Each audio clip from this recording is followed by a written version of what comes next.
This is inverted vitrectomy. Minimally invasive vitrectomy for phakic retinal detachment. How to avoid lens touch. The patient is phakic and has a pretty clear lens. An inferotemporal sclerotomy is placed first, followed by superotemporal and superonasal sclerotomy as well.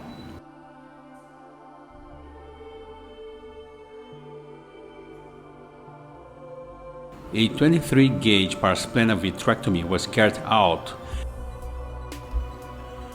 Core vitrectomy was started right away.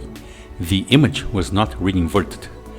To approach the far temporal periphery, notice that the cutter opening is facing the very peripheral vitreous, and to reach that far periphery, the eye is turned towards the temporal direction.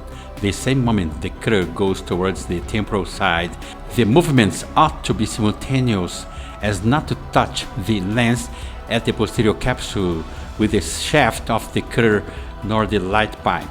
Both instruments have their tips pointing the retina, making a right 90 degrees angle with each other. When moving inferiorly, as it was stated, the referred tips go down simultaneously with the movement of the eye inferiorly.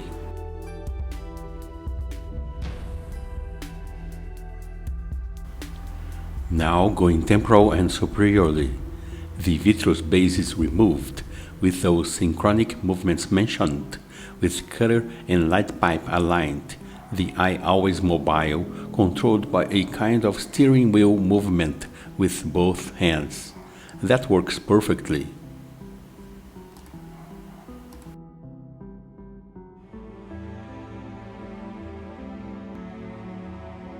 At the very nasal periphery, there was a retinal detachment, split in two parts, separated by a fixed fold between the two bullous retinal elevations.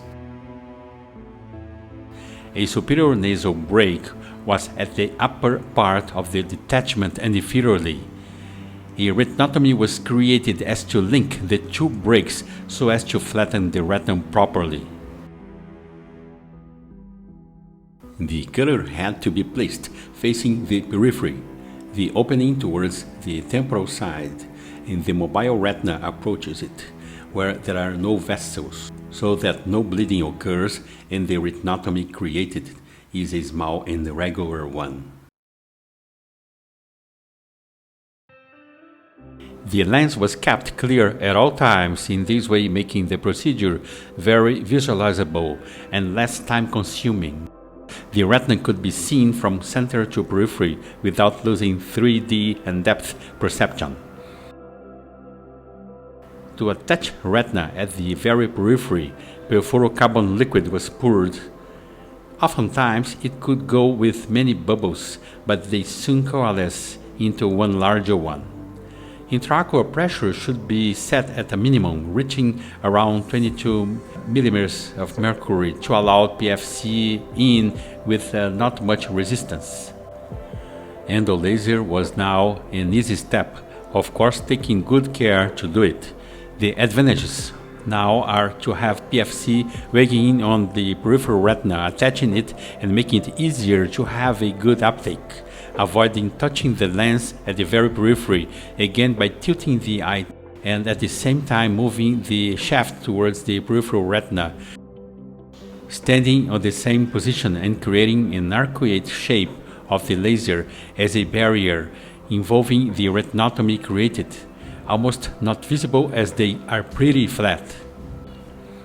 In AFX, air fluid exchange was the next step of the procedure, and of course it has to be started there where the retinotomy is, so by keeping the eye tilted, saline solution is removed first and the perfluorocarbon liquid right next, in order to avoid any liquid to go through the holes in the retinotomy towards the subretinal space, getting it really dry until positions are converted with simultaneous movement of the eye to the anatomic position, where the optic nerve is best visualized and the last PFC droplet removed. Retina is attached. and the lens pretty clear. Because gas is to be injected now, a close to non-expansible concentration, but with a desirable large arc of contact and good volume for good buoyancy action, patient is advised to abide to head-down position. Thank you very much for your attention.